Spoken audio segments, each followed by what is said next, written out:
Terima kasih pemirsa, Anda masih bersama kami dalam MNC News Now. Kali ini bersama saya Fani Maniar.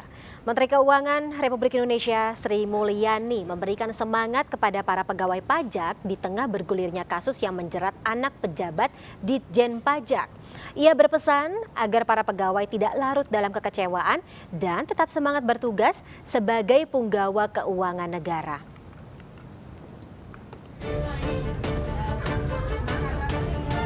Aksi Menteri Keuangan Sri Mulyani seakan menjadi pencerah di tengah badai menerjang Ditjen Pajak Kemenkeu. Sri Mulyani memberikan semangat sambil menyalami satu persatu pegawai DJP Kantor Wilayah Pajak 2 Surakarta pada hari Senin. Ia berpesan agar para pegawainya tidak larut dalam kekecewaan, tidak menyerah dan tetap semangat dalam bekerja. Ingin sampaikan pada Anda semuanya, terima kasih. Saya menyampaikan apresiasi, penghargaan dan terima kasih saya kepada Anda yang sudah bekerja selama ini dengan benar, dengan baik, dengan jujur. Tulus sekali saya menyampaikan pada Anda. Dan saya bisa merasakan kekecewaan Anda. Oleh karena itu, saya selalu mengatakan kalau ada suatu masalah yang tidak membuat mati, pasti membuat kita kuat. Demikian, jadi selamat bekerja semuanya ya. Semangat nggak? Siap? Oke. Kasus yang menjerat Mario Dandi, anak pejabat Ditjen Pajak Rafael Aluntri Sambodo, memancing kekecewaan masyarakat terhadap Kementerian Keuangan.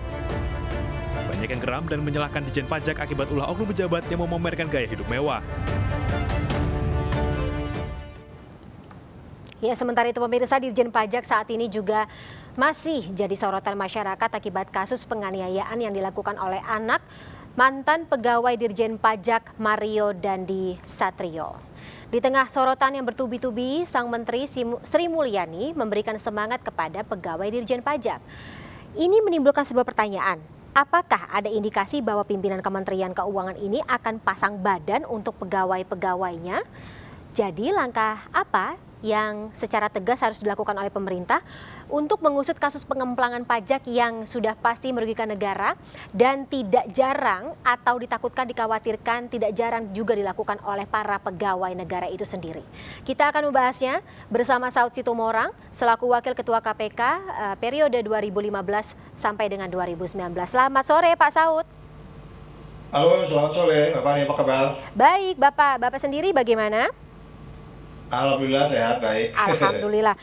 Pak Saud, sebelum kita mulai atau katakanlah kita masuk ke dalam pernyataan Bapak yang sebelumnya saya kutip, ini cukup menarik ketika Bapak mengatakan pegawai negara selama ini hanya sekedar melaporkan tanpa memberikan klarifikasi terkait dengan sumber harta mereka, terutama ke LHKPN, kemudian juga ke KPK yang melihat bagaimana LHKPN itu menjadi sumber dari data kekayaan para pegawai ini. Tapi saya ingin minta pendapat Anda terlebih dahulu, pribadi Anda ketika Anda mendengar Ibu Sri Mulyani memberi semangat kepada para pegawai Ditjen Pajak di tengah kasus yang melanda beberapa, ya katakanlah setelah satu petinggi pajaknya atau petinggi dari pegawai pajak tersebut sekarang juga mengarah kepada beberapa petinggi atau pegawai pajak lainnya.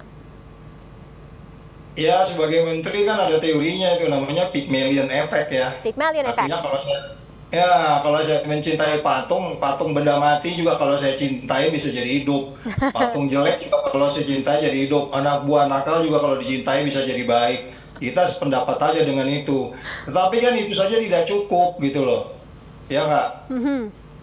Ya, Anda juga harus jadi kalau leaders Anda harus menginspirasi juga sekaligus punish and reward. Kemudian apakah sistem penagihan, strategi penagihan pajak, filosofi pajak di Indonesia apa sudah benar?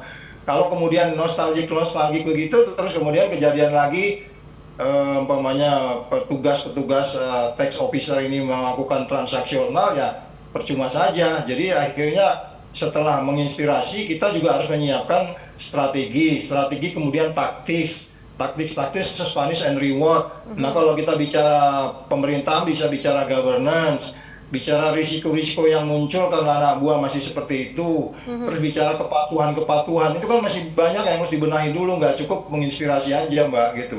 Oke, tidak perlu katakanlah kalau misalnya katanya orang-orang ini Ibu Sri Mulyani apakah pasang badan buat bawahannya ya, walaupun kita tahu kan pepatahnya atau leader yang baik kan biasanya pasang badan ya untuk para bawahannya gitu. Oh iya, sebenarnya panglima perang begitu, dia harus di paling depan. ya kan, untuk memimpin peperangan melawan orang malas bayar pajak kan gitu ya. Dengan asumsi kan sekarang tax ratio kita masih 10%. Iya. Katanya anggota G20 yang lain kan itu udah 33% tax rasionya. Kalah jauh Jadi ya. ini mohon dicatat itu kenapa kok dari tahun ke tahun tax rasionya kayak begitu. Jadi nggak cukup nostalgic aja gitu loh. Dan tidak perlu pasang badan, tidak perlu berlaku subjektif kalau sesuatu yang memang jelek harus ditunjukkan ya, transparan begitu ya Pak Saud. Oh iya, kita kan digaji sama negara, bukan digaji sama ibu kita. Negara kan jadi rugi kalau begitu caranya. Betul, betul. Ya. Baik, Pak Saud kemarin juga sempat menyebut ya dengan cukup keras begitu Pak Saud. Biar saya kutip sedikit ya. Terkait LHKPN, Pak Saud paling sebal dengan hal tersebut karena dilaporkan aja harta kekayaannya tapi tidak pernah diklarifikasi. Maksudnya gimana Pak? Iya, dulu itu saya selalu bilang kepada timnya di kantor saya sebelumnya itu ya, kan itu levelnya direktur ya, direktur LHKPN itu kalau ada angka-angka yang aneh biasanya itu saya minta itu didalemin, diklarifikasi. Kalau kamu beli mobil tahun sekian, kemarin belum ada mobilnya, sekarang ada mobilnya, tahunnya sekian, JIS-nya sekian, CC-nya sekian. Dia harus bisa menjawab, ini kamu beli mobil dari mana uangnya, diklarifikasi, jangan didiemin. Ribuan orang yang melapor LHKPN itu sekian ratus wali kota, gubernur, kapolda, terus kapolres, dan lain-lain, semua itu kan harus didalemin. Kalau enggak ya masuk laci, kemudian perilaku tetap sama. Makanya saya bilang saya merasa sebel banget dan itu terbukti kan. Banyak orang yang melaporkan itu cuma berapa persen dari yang dia miliki dan cenderung memang disembunyikan. Karena kalau bicara LHKPN, itu kalau kita bicara dia melaporkan tidak benar, itu kan sebenarnya potensinya TPPU-nya ada tindak pidana pencucian uang. Oleh sebab itu kita harus melakukan cross check itu di luar dari yang LHA ya, laporan hasil analisis dari PPATK. Itu kan biasanya juga laporannya sudah matang. Di luar dari itu maksudnya loh. Apalagi kalau ada dari PPATK-nya dan itu sudah matang. Jadi itu yang membuat efek jerahnya nggak ada. Orang laporkan, bahkan ada beberapa instansi yang selalu saya ambil contoh ketika saya tanya sama pimpinannya, Bapak ini gimana LHKPN? Iya Pak Saud, mereka kalau nggak lapor LHKPN, nggak dapat promosi, nggak naik pangkat, nggak naik bla bla bla bla bla bla. Ya kalau lapornya cuma normatif, kemudian dia tetap ngutip-ngutip di jalan, terus melakukan transaksional ya sama aja gitu. Jadi makanya kembali lagi, strategi KPK ini yang harus diubah. Dengan jumlah orang yang terbatas itu harus ditambah sebanyak-banyaknya lah. Tambah gedung satu lagi biar banyak itu supaya efeknya tidak hanya di LHKPN dalam pengertian petugas pajak. Kan yang lain banyak. Oke. Ada PNBP dan seterusnya. Oke, baik. Pak Saud, bicara mengenai pengalaman Bapak sebagai ex-komisioner KPK, kalau saya baca juga di tahun 2012, ini sebenarnya PPATK sudah pernah melaporkan ada kejanggalan harta RAT, tapi tidak pernah direspon. Ini maksudnya ada indikasi pembiaran atau seperti apa, Pak? Ya itu tadi, biasanya prioritas atau tidak prioritas ya. Kemudian karena banyaknya orang, kemudian lupa terus tahu-tahu muncul lagi tahun depannya kan gitu. Jadi sekali lagi akan ada banyak pembenaran kenapa itu tidak ditindaklanjuti. Tetapi saya pikir itu cukup lama ya. Kalau dari 2012, 2019 saya cukup cerewet di situ. Mungkin karena belum dianggap prioritas saja oleh teman-teman di LHKPN ketika itu. Tapi ketika masuk ke tahun ini ya dia harus sudah mulai melihat lagi. Jadi kalau kita lihat ujung-ujungnya kita bisa pahami bahwa memang untuk memeriksa satu persatu itu butuh waktu. Tapi kan sebenarnya ada sistem, beberapa komplain, wah ribuan pegawai Pak, iya lu ambil 10 orang, 20 orang, lu periksa, kan lama-lama kan capek, jerah dia, tobat langsung gitu. Jadi harus ada diambil sampling gitu ya, tidak mesti harus semua juga gitu. Daripada yang sekedar habis ngelapor terus disimpan di laci kan nggak ada gunanya gitu. Iya. Tapi KPK bisa membaca indikasi kan Pak Saud ketika Bapak menjabat begitu waktu 2015 sampai dengan 2019 katakanlah ada indikasi-indikasi LHKPN di markup begitu. Itu sudah bisa pasti ditelusuri kan? Seharusnya bisa, nggak ada alasan nggak bisa. Apalagi kalau kemarin bilang PPATK sudah masuk ya kan. Kalau PPATK itu kan laporan yang udah matang itu. Udah dianalisis lebih dulu, udah di cross check sama mereka dan sumbernya juga cukup. Kalau kita bicara transaksi ini ya, suspicious transaction gitu. Jadi lagi-lagi kembali lagi kalau saya bilang sih ya, memang udah kita pemberantasan korupsi secara umum itu kayak udah kehilangan visi karena memang bicara pencegahan tapi otaknya itu tidak penindakan. Kalau Anda bicara pencegahan itu otaknya harus penindakan. Jadi orang-orang yang dicegah-cegah ini juga harus kita dekati dengan teori-teori penindakan yang dalam hal ini kita harus investigatif, cross check ulang. Itu yang membuat saya kadang merasa ya, tapi kan jangan salah, pemimpin di KPK itu kolegial, tuh 5 orang di sana, nggak bisa saya sendiri. Oke, nah berarti kalau misalnya KPK yang saat ini terkesan lama begitu dalam mendata atau katakanlah tadi menelusuri LHKPN terutama untuk Dirjen Pajak begitu yang banyak ternyata markup-nya ini, karena apa Pak bolong-bolong tadi pengambilan keputusan yang kolektif kolegial dirasa susah? Oh iya, makanya sekali lagi kalau kita bicara resource yang mengamati LHKPN ini, itu kan kalau dari strategi itu dilakukan berulang-ulang, mulai dari tahun 99 ya, mulai dari manual, kemudian LHKPN, terus tahun 2020 juga diubah lagi. Strateginya itu dalam rangka collection dan analisis itu sudah dimulai, tapi cross check ulangnya ini yang sangat lambat. Karena kita masih beranggapan bahwa orang semua masih jujur semua gitu. Padahal sebenarnya orang-orang yang korupsi itu semua lapor LHKPN itu. Iya kan? Jadi sekali lagi makanya trust nobody, trust no officer yang terkait dengan apapun di negeri ini tanpa kita juga harus menuduh gitu. Tapi bagaimana kita bisa secara sistematik itu yang mungkin kita sayangkan sampai saat ini model itu tidak berkembang gitu. Oke, sebelum saya tanya terkait dengan bagaimana KPK harusnya bersikap, Pak. Dari kacamata Anda, Pak Saud, indikator utama atau yang secara kasat mata bisa terlihat seperti itu, ketika seorang pegawai atau seorang petinggi, ya pejabat begitu, memarkup LHKPN-nya atau LHKPN-nya ini dibuat sedemikian rupa, itu ada nggak sih kayak beberapa indikator atau tanda-tandanya yang sudah bisa harusnya nih KPK bisa gerak gitu untuk tadi menelusuri?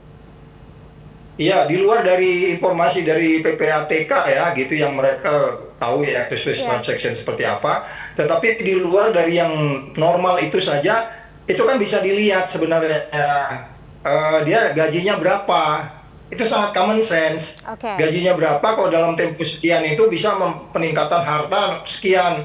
Walaupun itu sebenarnya masih beberapa disembunyikan gitu ya. Justru itu yang saya maksudkan adalah mencari-cari yang disembunyikan ini, tidak hanya yang di atas permukaan tanpa kita harus merasa melalui curiga dan seterusnya. Tetapi kita bergerak saja dari laporan yang ada itu kalau memang mau. Tapi lagi-lagi kalau memang dikatakan resource-nya kurang, jumlah orangnya kurang, saya tidak mengataskan nama lembaga pemberantas korupsi ya saat ini ya. Yang saya alami ketika itu memang dirasakan sangat kurang. Lo bayangin aja se-Indonesia berapa yang harus diamati satu persatu, ya kan? Itu mungkin sisi lain yang menurut saya sangat klasik alasannya, tapi itu fakta dan nggak bisa dibantah itu bahwa itu salah satu penyebab. Indikator-indikator itu untuk mempelajarinya gampang sebenarnya. Lo gajinya sekian kok tiba-tiba bisa mobil terbaru 2000 atau 3000 cc umpamanya begitu. Itu dari mana sebenarnya? Tinggal ditanya aja dari mana uangnya. Oh, saya menang lotre. Menang lotre mana bukti lotrenya? Saya dari orang tua. Mana orang tua transfernya mana? Jadi detail-detail kayak begitu. Makanya kalau negara lain bukan kita nggak punya strategi internasional national integrity sistemnya, di negara lain juga sama national integrity sistemnya. Bagaimana mereka membangun integritas pegawai. Yang membedakan adalah di negara lain itu detail. Kalau di Ukraina itu malah supir juga harus lapor, supir saya kalau saya pejabat. Karena biasanya supir juga bisa jadi gatekeeper atau pangkat yang paling rendah. Jadi upaya-upaya itu yang saya pikir tidak berkembang dilakukan oleh negeri ini. Gitu, Mbak. Nah, seharusnya LHKPN dilaporkan oleh siapa-siapa saja, Pak. Karena kalau misalnya kita bicara mengenai indikasi TPPU, orang-orang terdekat itu juga bisa menjadi salah satu potensi begitu, target atau sumber-sumber pendapatan yang bisa kita telusuri gitu dalam sebuah TPPU. Iya, itu kan sudah kita lihat sendiri kemarin ada di satu aparat keamanan. Pangkat yang paling rendah, jenderal yang gede nitip ke pangkat paling rendah kan. Itu makanya saya katakan LHKPN ini pun jangan hanya disasar ke eselon 1, eselon 2, eselon 3. seluruh pegawai negeri pangkatnya mulai dari yang paling rendah, termasuk main di kepolisian, TNI dan seterusnya, itu mulai dari pangkat paling kecil itu punya potensi untuk kemudian jadi gatekeeper, untuk kemudian jadi transaksional, dia kemudian belum lagi kalau relasi kuasa di Indonesia ini sangat kayak begitu ya, nah gua ditakut-takuti dan seterusnya. Jadi banyak yang harus ditata lagi nih Mbak, tidak hanya soal strategi yang sudah normatif saat ini gitu.